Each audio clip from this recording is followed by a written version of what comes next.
Hello, everybody. It's Barry Kleiman. I wanted to get to this very brief part of our lessons in our programming before we kicked off the second set of modules on Thursday, and it we left this hanging on on um, last week, and we talked about it a little bit on Sunday, but we left it hanging last week. I'm so happy my dog has decided to bark and enter this cohort with us. Um, it's really important again because we started talking and wanted to build this you foundation. Okay, and this is of course a big part of it as we get on to some of the meaty content of how to utilize you and optimize you and give you tools to do all that. Again, I want to make sure you're as rooted in yourself, trusting yourself, believing in yourself. Any questions, of course, you have. We talked about it a little bit. Bill and I had both. He shared with you a public question he had. Um, we had a short private conversation about it, which is great, just in terms of engagement. I'm here for you guys. Um, a close friend of Bill's, a gentleman I also knew, a fellow coach, passed away last night. I got an email from Bill about it. It's obviously very, very sad as a young guy. I think today actually would have been his birthday, and it just brings everything into focus. Get out and be you and do you, and as my friend Jay Samet says, go disrupt the world in a good way for you. The clock ticks. It is what it is, right? And so anyway, a big part. First, certainly rest in peace, Coach Corey. Um, so the we talked about goals, and I want to talk a little bit more about it. I hope some people bring some questions about goals to our session on Thursday, or write them now in any of the chats before. It's a big part of how you get from where you are to where you want to be. It can only happen with goals. It's not going to happen with fairy dust or whatever. But I wanted to talk about something that is really interesting. I think I told the story about I learned this from a gentleman named Joe Polish, and it's, do you want to know your life's purpose? So I tried in our meeting last Thursday. I'm working on a tool and a methodology to share screens dynamically. I just got an Apple Pencil today to hopefully be able to share stuff on my iPad during our live sessions, our Zoom sessions. But we posted a picture of the three um, of the grid, 1 through 3 on both sides. It's in the chat here. It's in our notes, I should say. There's numbers 1 through 3 on one side, and numbers 1 through 3 on the other. Those would be people you know and what you admire, respect um, about them. Who know you or you know them, or obviously both. And underneath that, there's same three numbers, 1, 2, 3, 1, 2, 3, people you don't know, and what you know and admire and respect about them. And it's interesting.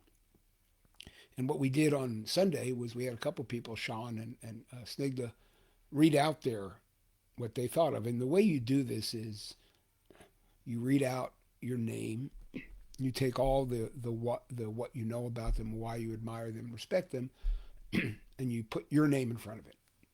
So I'm going to read mine for you real quickly. So 3 people who I know, or knew in this case: my dad, my wife now, and my grandson. And what I admired and respected about my dad was he was a very resilient, very fair, hardworking, honest, family oriented guy. That's who my dad was. Um, he and my mom were childhood sweethearts. They were dating since they were 11 years old. My dad passed away at 91, my mom 92, and they were forever sweethearts. He was resilient. He kept promises. Admired greatly. My wife, high integrity, family values, very fair. That's what I wrote about her, what I respect about her. And I wrote my grandson, interestingly enough, because excuse me, he is a tough little guy. He's 2 years old, and what I wrote about him is he's resilient and personable. When he was 8 days old, he got rushed to ICU, NICU as they call it, at UCSF Benioff Hospital in San Francisco, and he spent 28 days. At one point, really fighting for his life. He had sepsis. Nobody knows how he got it, and he's a young kid, but he's kind of a hero of mine. His toughness, his resilience, and he's just so charming. I just hung up the phone with him. FaceTime, God bless FaceTime. Can't really see him. So those are traits that I admire in those people. So resilient, toughness, integrity, family values. The three people who I don't know, I wrote Bruce Springsteen, John Lewis, and Rafael Nadal, the tennis player. So Bruce, why do I admire and respect Bruce? Again, he's resilient. He's very honest. He's very forthcoming. He talks about his problems with depression. He's obviously an incredibly gifted songwriter, but he shares with many of us his darkest secrets, his life, and again, not just family related stuff, but his demons. And I respect that immensely to for someone on such a public stage to share weaknesses and humanity and being human. John Lewis, pardon me, I read this the other day, just the other day, as he lies in state. This is not a political statement. What they wrote about John Lewis, the headline, I thought about it, was he never gave up. If that's what they said about all of us when our days were done, never gave up, what more could you say? So I admire that greatly. And Rafa Nadal, again, highly resilient, one of the greatest competitors I've ever seen in my life. And this is not an argument who's better. That's just, in my eyes, one of the greatest competitors I've ever seen in all of sports. At the same time, an incredible gentleman, a sportsman. I don't know that I've ever seen anybody with as much grace under fire, winning or losing, as Rafa has. And he also has incredible family values. I was told that he still sweeps the tennis courts when they're done practicing, the clay courts, just rooted in values. So those are the people. And so what I would do, and this is what I'm going to encourage all of you to do, and I would want you to do it and be ready to do it for Thursday, is write this grid down. There's a picture of it in the Facebook group that we have, and write the grid down and write 3 names of who you know, 3 names of people you don't know, and what you respect and admire about all of them. Pardon me.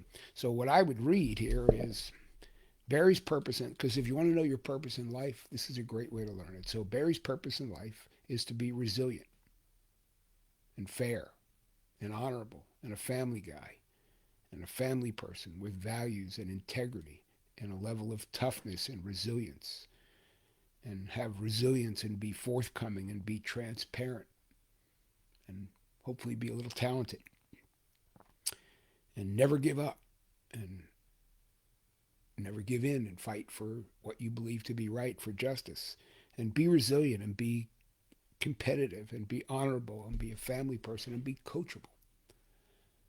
That's my purpose in life. And what I was told was what you see in others, you actually possess even if you don't know it. What you see in others and you admire in others, again, you possess. That's why you admire them. I hope I made that connection clear. What you see in others and why you admire them, one of the main reasons is you possess those same things.